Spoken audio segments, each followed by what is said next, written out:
Bom dia, agradeço a audição.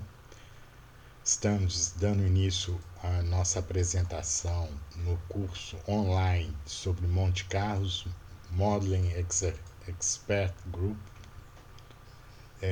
Será a introdução ao método Monte Carlo, em colaboração com o grupo MCMAG, que é Monte Carlo Modeling Expert Group. Estaremos aqui apresentando para vocês algumas aplicações do código de Monte Carlo ao tema radioterapia. Observa que somos do grupo de pesquisa NRI, Núcleo de Radiações Ionizantes, estamos em colaboração com o grupo MCMAG.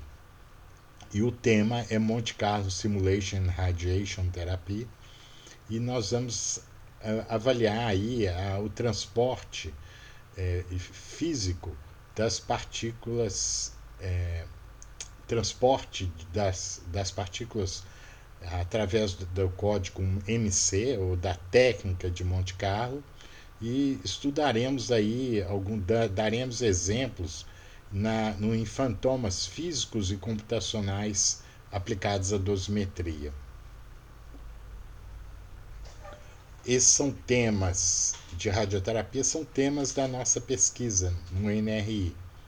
Envolvem a avaliação experimental e computacional do transporte de partículas na radioterapia.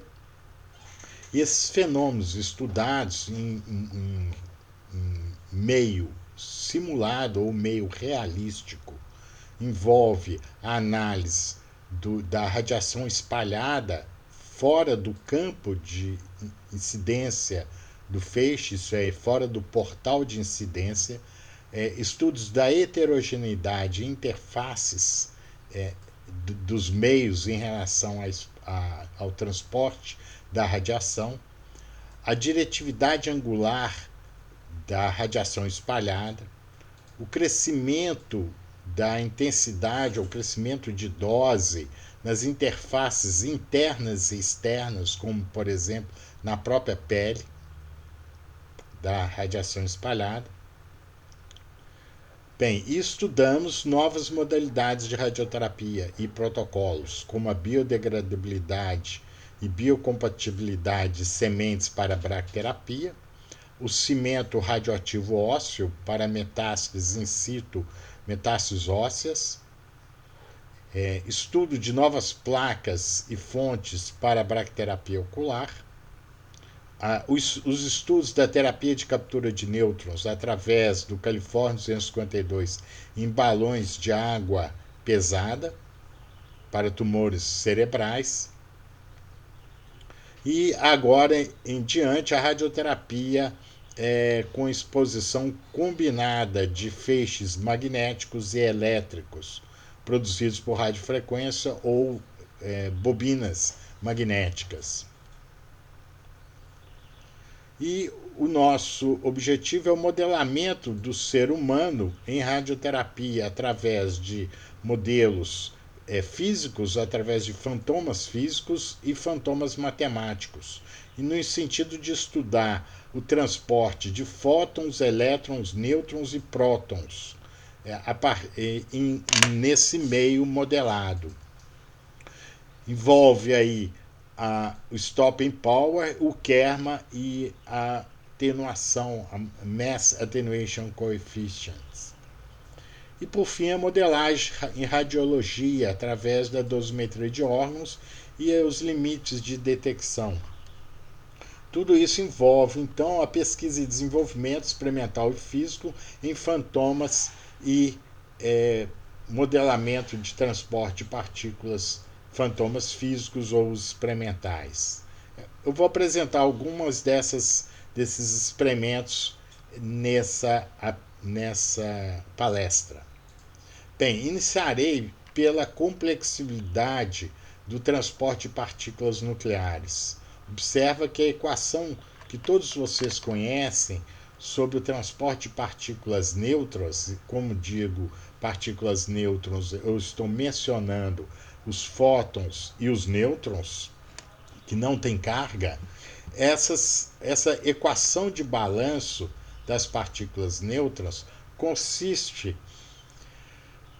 no balanço de energia. Esse balanço de energia envolve a mudança do número de partículas ao longo do tempo, seria a mudança devido às correntes internas e externas dessas partículas, as mudanças devido à colisão e as mudanças devido à presença de fonte. Então, essa é uma equação de balanço. A equação de balanço constrói-se a partir dela a equação de Boltzmann, conhecida equação de Boltzmann. A equação de Boltzmann leva então a fluência, a variação da fluência no tempo em função de um produto escalar entre dois vetores, o vetor direcional e o vetor gradiente desse número de partículas. Esse termo ele leva em consideração as fugas, a entrada de feixe interno e a saída de feixe externo na direção ômega, leva em consideração as absorções das partículas, as interações das partículas que levam à absorção, na realidade, ou à emissão. No caso, também, se for a fissão, eu posso internalizá-la também como fonte. Mas eu tenho aí a probabilidade de interagir vezes a fluência da partícula naquele ponto. O espalhamento dessas partículas, então a fuga de uma determinada energia a partir da mudança de grupo dessa partícula de uma energia E' para uma energia E, ou de uma direção ômega' para uma direção ômega. Então eu tenho aqui a dispersão devido ao espalhamento, com mudança de direção e mudança de energia, e o termo fonte. Então o termo fonte pode ser o termo fonte por reações nucleares, como por fissão, ou por emissão por decaimento radioativo, como uma fonte radioativa decaindo, ou mesmo pela emissão de partículas oriundo de uma determinada direção ou entrando. Um termo fonte pode ser uma corrente produzida por um portal de radioterapia, por exemplo. Então, essa equação é uma equação que governa o problema dentro do domínio geométrico ou material que caracteriza o meu problema. Esse material ou esse domínio pode ser um reator nuclear, mas pode também ser um ser humano. Observa que o termo fluência é uma característica da posição espacial, que tem 3 grandezas, x, y, z, a energia da partícula, a direção angular da partícula, que como um vetor pode ser descrito por uma direção θ e φ, e o tempo. Observa que se eu somar essas variáveis, eu tenho 3 da posição, mais 4 da energia, mais 2 daria 6, mais tempo 7. Então, 7 variáveis. Essa equação é composta de 7 variáveis. Essa equação ela tem um diferencial na posição, em gradiente, então um diferencial em x, y, z, um diferencial no tempo e uma integral. Então é uma equação íntegro diferencial com 7 variáveis. Além disso, as minhas probabilidades de interação, que seriam as seções de choque, de espalhamento e as seções de choque de absorção ou mesmo de fissão, elas são dependentes da posição e da energia.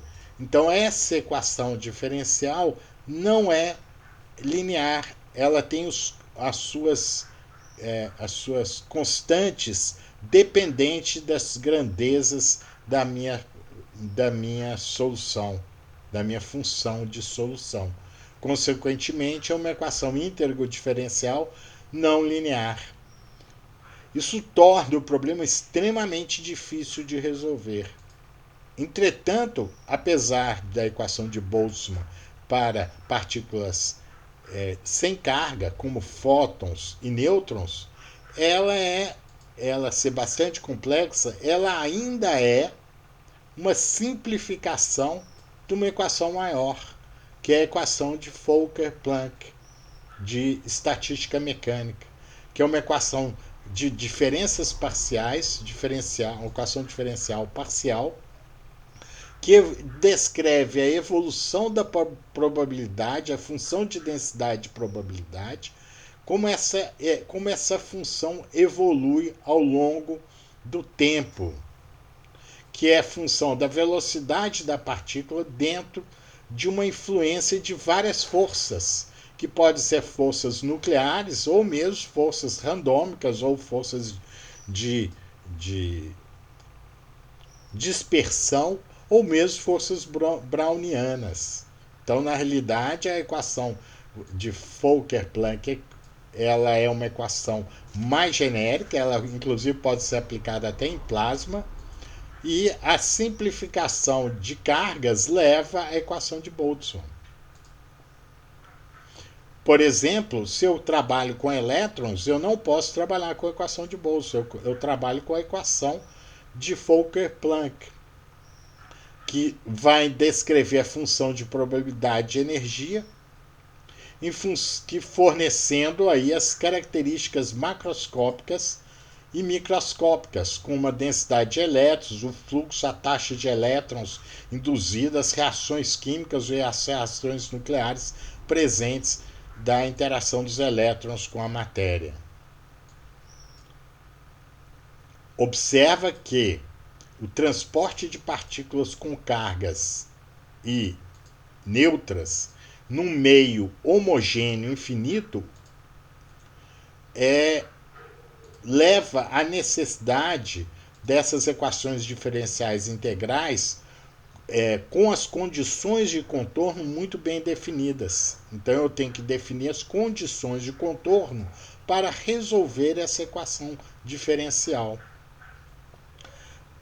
Observa que mesmo em meio homogêneo infinito, há grandes dificuldades de resolver essa equação. Praticamente, a nível analítico, não há solução para a equação de Boltzmann.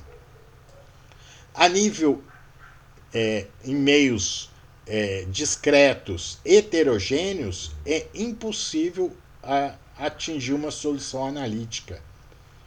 Então, a heterogeneidade e a anisotropia do meio torna o problema ainda mais complexo.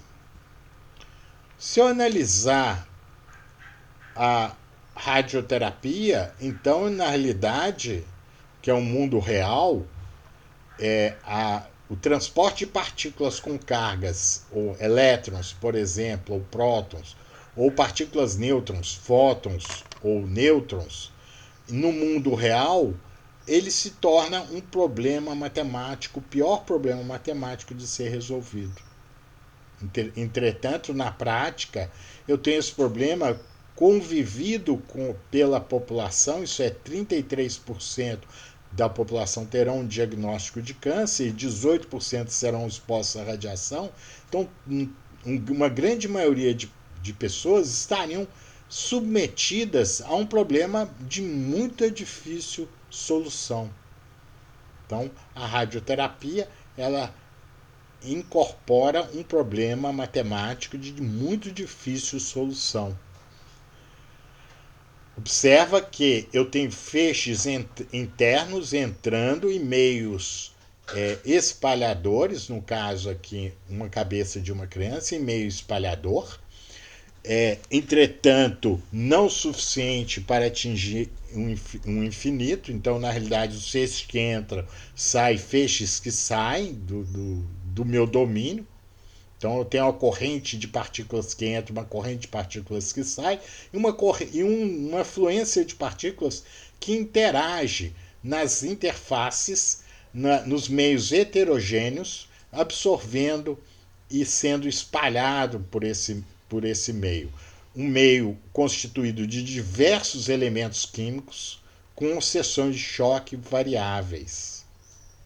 Então há necessidade para atingir a uma solução parcial para estimar a dose e prever o comportamento das partículas dentro desse meio. No mundo real, eu tenho que incluir simplificações e mesmo até jogos estocásticos.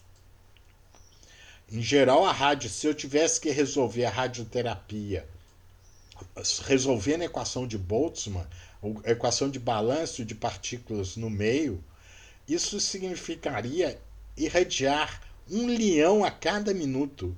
É um problema extremamente complexo.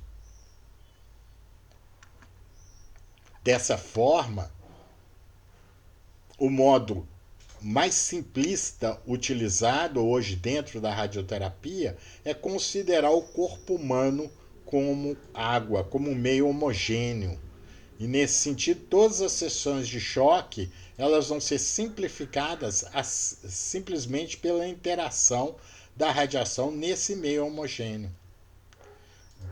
De outra forma, também vai ser descrito que a dose, devido a um determinado portal com determinado peso, ela vai poder ser escrita em função de uma quantidade experimental medida num detetor, que é a unidade monitora. Então, na realidade, é a quantidade de operação em tempo desse equipamento que gere uma ionização produzida numa câmara de ionização no equipamento de no acelerador linear, que produza uma dose no ponto de equilíbrio de maior dose na água igual a 100 centigraus por minuto, uma taxa de dose por 100 centigraus por minuto. Eu vou pegar essa dose máxima de 100 centigraus por minuto e corrigir ela através da profundidade gerada pela função PdP e corrigir através de vários parâmetros lineares que levam em consideração o tamanho de campo, abertura, espalhamento, sombreamento, etc. Blindagem, etc. Então, no fundo, o problema extremamente complexo que eu teria em resolver a equação de Boltzmann dentro de um domínio realístico, que seria o ser humano, vai ser simplificado de forma muito pobre, quase simplória, através de uma grandeza que seria a unidade monitora multiplicado por uma constante. Quer dizer, o problema não linear foi resolvido a partir de uma linearização da unidade monitora vezes uma constante.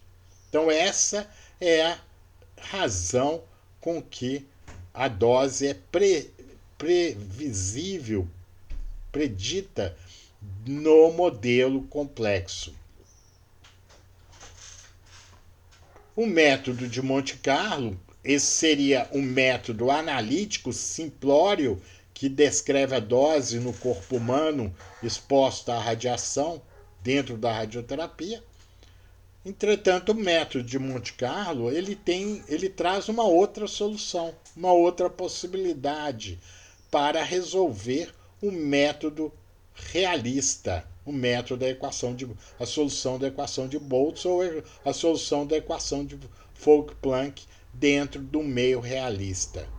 Então, o método de Monte Carlo ele passa a ser um método de probabilidades de interação dentro de um modelo geométrico muito bem definido, onde dentro desse modelo geométrico eu teria aí as grandezas que seriam as probabilidades de interação bem caracterizadas, essas grandezas caracterizadas em em energia,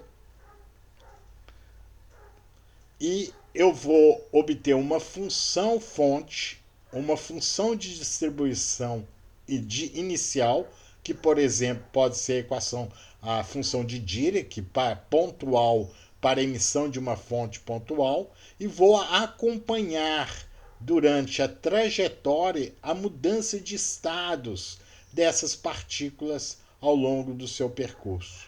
Então, eu vou randomicamente, através de um conjunto de funções randômicas, gerar a probabilidade que uma partícula teria de atravessar essas regiões e mudar de direção. Então, eu vou acompanhando a história dessas partículas ao longo do seu percurso. A capacidade da partícula se mover ao longo dessa trajetória significaria o caminho livre médio de uma partícula percorrer do ponto A até o ponto B, tendo uma probabilidade específica de interação. O inverso dessa probabilidade seria o tamanho do percurso percorrido livre antes da nova interação. Na interação, eu vou então comparar as probabilidades de espalhamento, de absorção e de fuga dessa partícula do meio. Então eu tenho as histórias das partículas que gerará então uma nova distribuição dessa função φ que a gente teria. Então eu partiria de uma função fonte e teria por probabilidade encontrar essa função, essa probabilidade de distribuição no espaço, na energia, na direção angular e no tempo. Então, o método de Monte Carlo, ele teria essa função. Obviamente, há os códigos já bem estabelecidos, como o EGS, como o GEANT, como o MCNP, como outros, que produzem, então, a solução definida. Bem, no nosso grupo de pesquisa, nós construímos diversos modelos que vão ajudar a análise por Monte Carlo do transporte de partícula no ser humano. Então, observa que eu tenho aqui a construção de modelos matemáticos de várias partes do corpo humano. A construção desse modelo não significa exatamente apenas reproduzir a anatomia do corpo humano, mas também caracterizar cada um desses materiais através das suas combinações de composição química e depois da composição química as probabilidades de interação de cada um dos elementos, carbono, hidrogênio, oxigênio, nitrogênio, entre outros, para as respectivas partículas incidentes da fonte. Há um código construído no nosso grupo de pesquisa, os Syscodes, que faz essa construção de modelos e faz esse processo de interação, usando como interface o código MCNP. Ilustrando essas características, eu apresento aqui para vocês o transporte de partículas nuclear através do modelamento do MCNP em bracterapia, utilizando fontes radioativas num tumor cerebral. Esse trabalho foi desenvolvido em colaboração com Bruno Mendes. Observa que eu tenho aqui fontes simulando o transporte de partículas na bracterapia com fontes de iodo 125 e rênio 188, posicionadas internamente no tumor estabelecido no modelo geométrico. Aqui eu tenho as soluções do problema após a execução do Monte Carlo, que seriam as curvas de distribuição de dose ou isodoses a nível bidimensional das duas configurações geométricas produzidas pelas fontes de iodo 125 e rênio 188. Observa que a minha fonte são segmentos de emissões radioativas e eu vou acompanhar o percurso do decaimento dessas radiações em cada um desses retângulos. Então, os meus voxels, o meu modelo de voxel é constituído de forma geométrica em retângulos, e esses retângulos, então, eu acompanho o transporte de partículas entre cada um desses retângulos. E aí, essa história ela é armazenada e depois tratada pelo código MCNP, construindo então aí as isodoses do problema. Observa que, nesse caso, como exemplo, eu apresento a bracterapia com fontes radioativas, aí é um stent radioativo de fósforo 32 colocados numa artéria do coração. Então, esse é um problema muito complexo de resolver a nível analítico.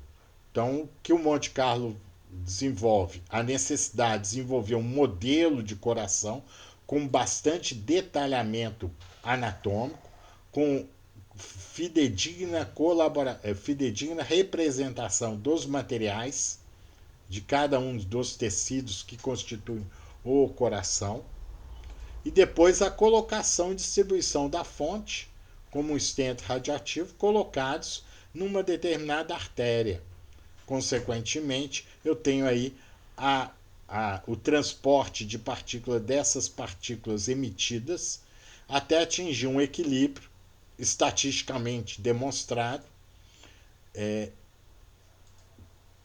e, consequentemente, a partir daí eu tenho a distribuição espacial das doses, as isodoses produzidas por essa fonte radioativa colocada numa artéria do coração.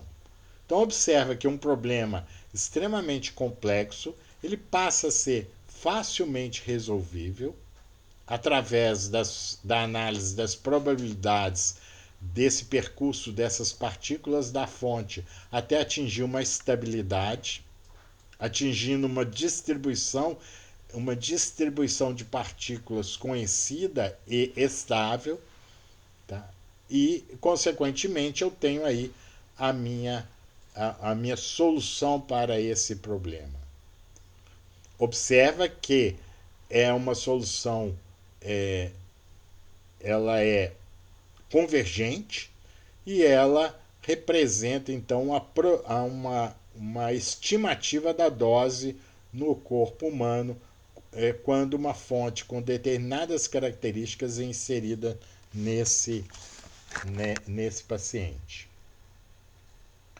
Um outro exemplo também são a bracterapia com fontes radioativas de iodo 125 colocados no tumor de próstata, que é a inserção de sementes radioativas na próstata. Observa que aqui eu tenho um modelo de pelve totalmente construído, aonde está a próstata, e nesse modelo de próstata foi inseridos então uma combinação de fontes de iodo 125. Esse modelo está muito bem descrito nessa publicação científica, vocês podem buscar. É interessante, esse modelo demonstrou que a bracterapia de próstata produz uma dose maior não na próstata, mas na pubis, no osso da pubis. Observa que aqui está a geometria anatômica da pubis. Isso foi um achado muito interessante porque até então toda a dosimetria de bracterapia de próstata ela é feita de forma homogênea num único órgão, num órgão onde que as fontes foram implantadas.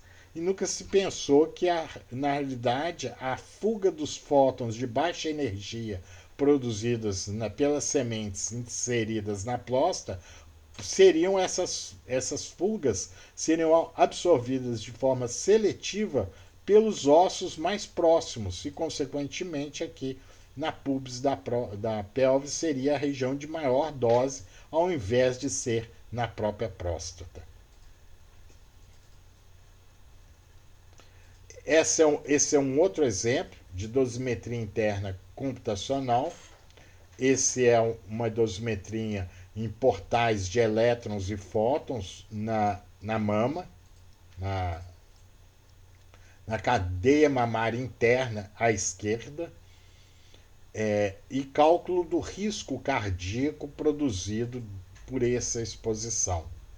Então, esse é um trabalho desenvolvido em colaboração com o Bruno Melo e o Bruno Trindade. Aqui eu ilustro a complexidade do nosso modelo construído via Syscodes, onde eu tenho aqui um paciente, uma paciente feminina, recebendo um feixe num portal interno mamário, próximo ao coração, para irradiação dos nódulos linfáticos que estão abaixo do externo. Então, essa é a característica desse portal. É um portal de difícil análise, mas de importância fundamental para heterogeneidade. Observa que eu tenho a estrutura óssea, o pulmão como 0,2 gramas por centímetro cúbico a 0,8 gramas por centímetro cúbico, a sua densidade, o coração logo abaixo, e exposição a esse portal. Então, um MCNP foi capaz de elaborar esse modelo e expor esse modelo, e as doses foram aplicadas para diferentes campos ou portais, com 6 MV, com 16 MV para fótons. Então, na realidade, eu tenho cobalto 60, 4 MV e 6 MV, ou elétrons de 8 MeVs, 12 MeVs ou 16 MeVs. Então, essa foi as dosimetrias. Observa que quando eu uso raio-x, eu tenho a penetração e o transporte das partículas, tanto para a entrada quanto para a saída. Entretanto, quando eu irradio com elétrons, todas essas partículas são absorvidas no próprio organismo. Observa que quando eu irradio com elétrons, a heterogeneidade do meio se torna extremamente relevante. Observa que não só os elétrons não conseguem ultrapassar os ossos do externo, gerando aí um ponto de alta absorção e cruzamento do feixe, no cruzamento do feixe, da mesma forma que apresentou aqui um espalhamento direcional quando esses feixes de elétrons atingiram o coração e geraram um espalhamento direcional para o pulmão direito desse paciente. Desculpa, pulmão esquerdo desse paciente. Já o feixe de fótons de baixas energias, ele consegue passar pelo paciente. Entretanto, a radiação espalhada ela é considerável em vários outros órgãos do organismo. O risco produzido, risco cardíaco produzido por esses portais, tá?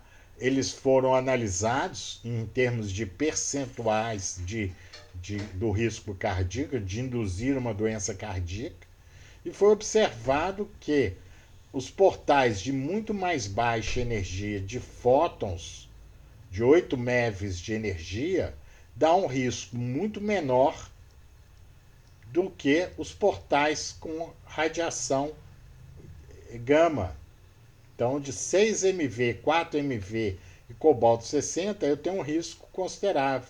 Entretanto, o risco cardíaco com 16 MeVs ele é extremamente alto comparado com os outros portais. Então, a escolha de um portal que possa produzir menor risco cardíaco, ele foi em contraposição ao que é presente na literatura. Então, a análise do transporte de partículas usando um método mais sofisticado como Monte Carlo produziu uma resposta de uma análise de risco cardíaco contraposta à análise quando se usa o método de cálculo de dose utilizando os métodos TMR ou PMR dentro da teleterapia.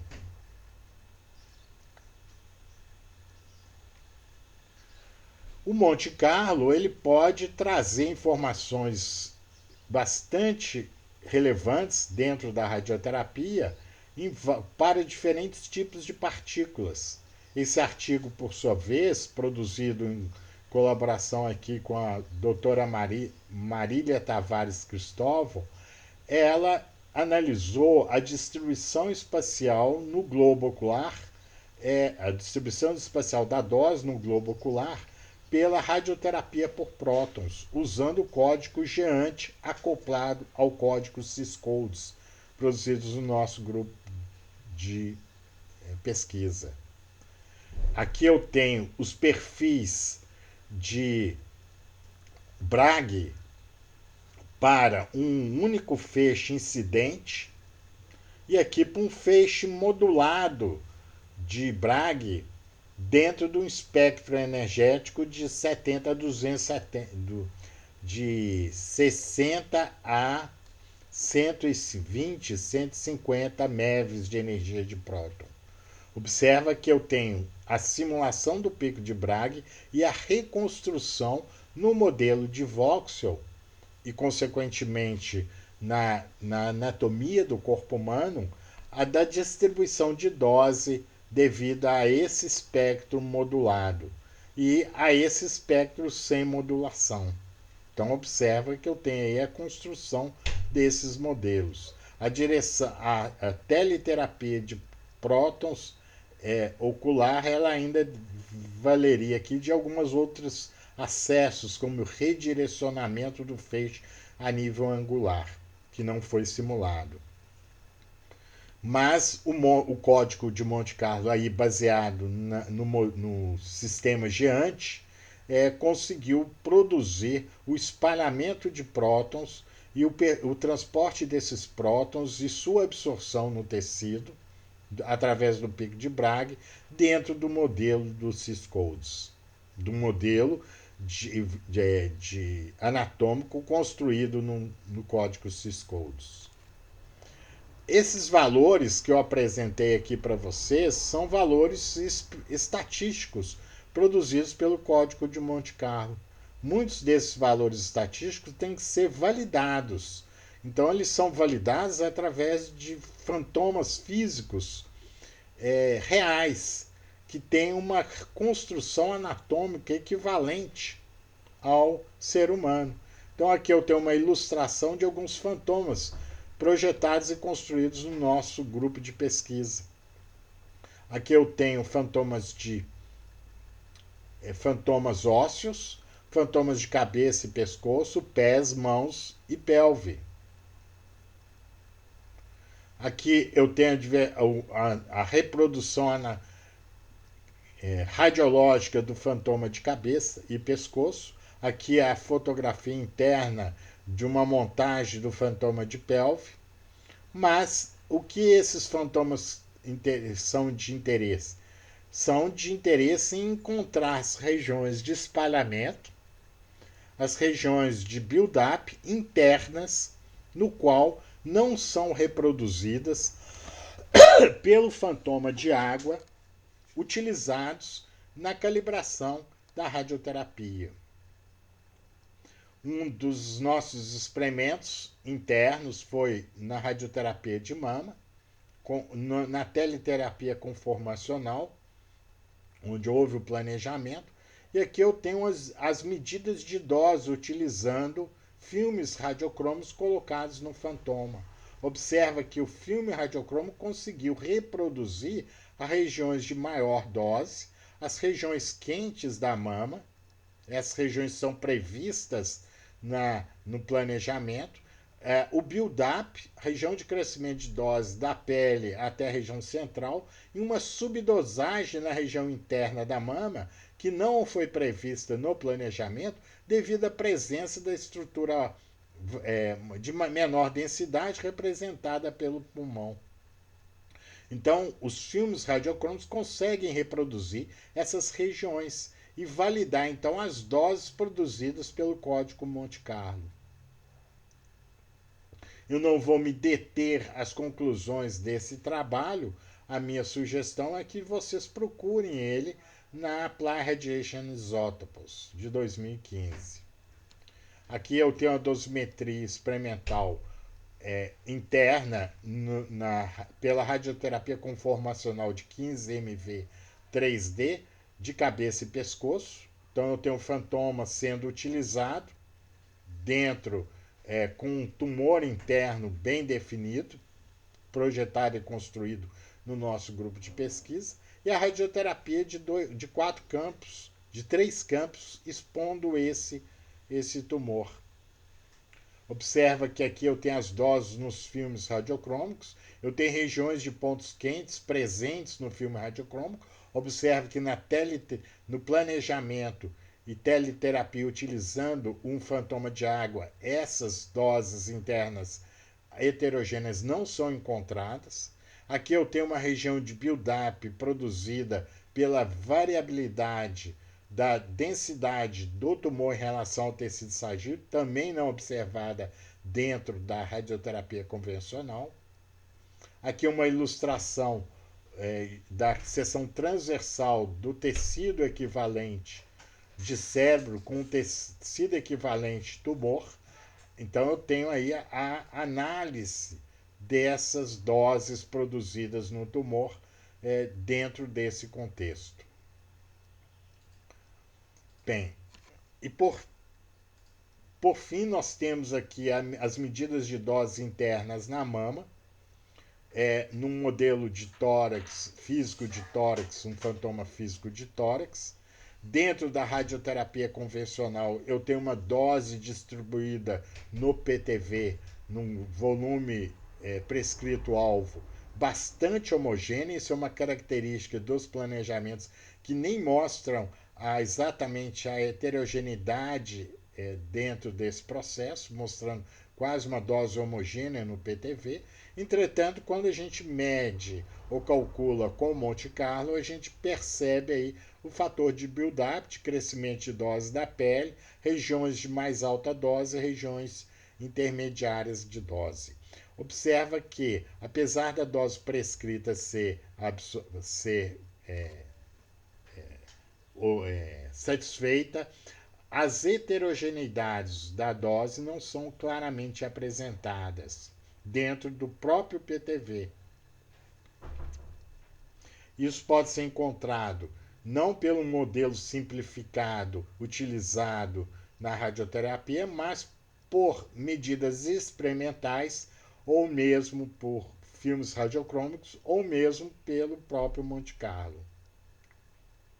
Tá? Aqui são exposições de campos obtidos nesse artigo de radiação de mama, mostrando a heterogeneidade de dose encontrada em alguns pontos quentes encontrados dentro da mama, expostos a uma radioterapia de 3D CTR. As análises de incertezas são analisadas nesse artigo, vale a pena vocês debruçarem nelas para avaliar o tipo e o total das incertezas dessas medidas.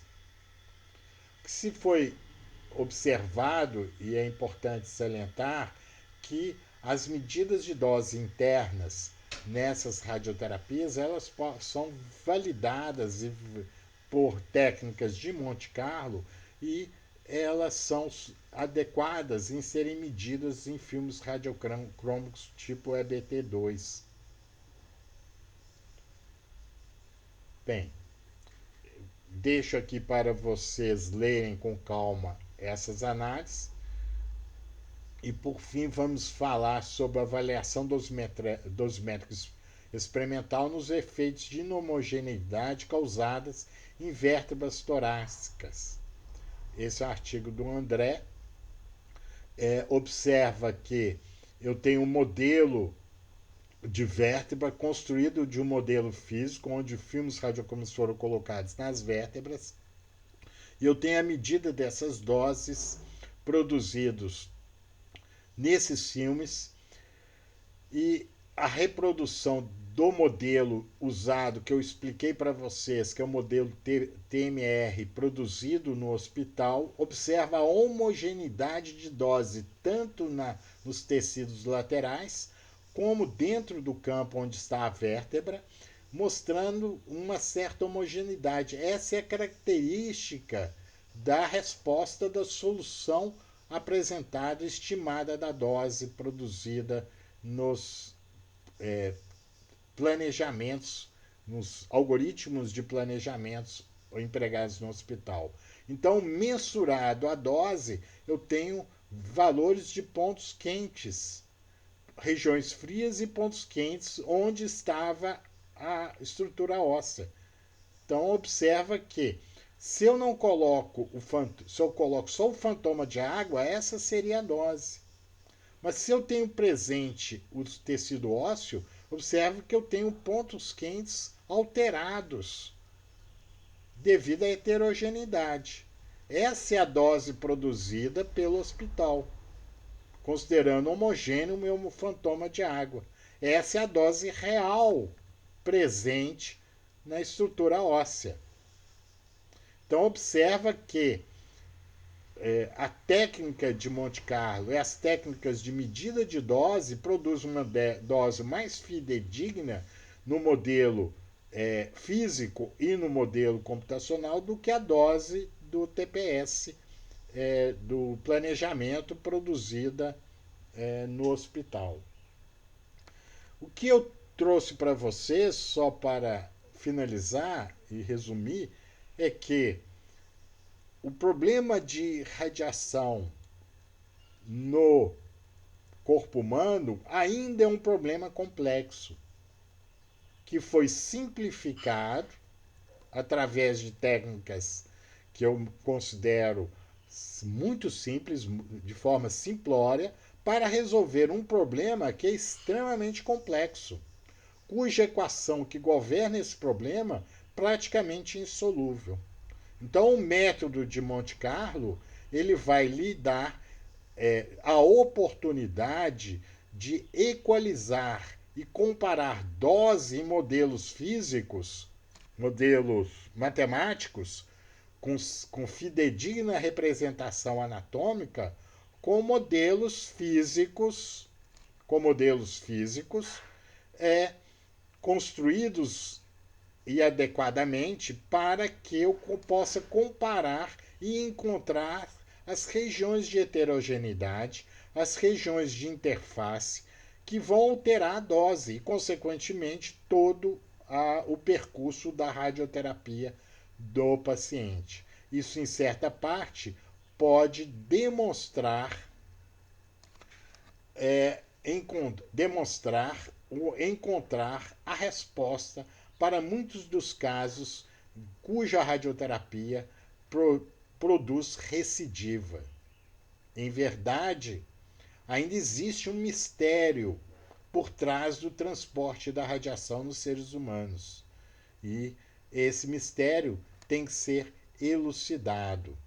Eu agradeço a audição de vocês, agradeço aí a professora Thelma pela colaboração com o grupo dela, o MC-MEG, e espero que vocês tenham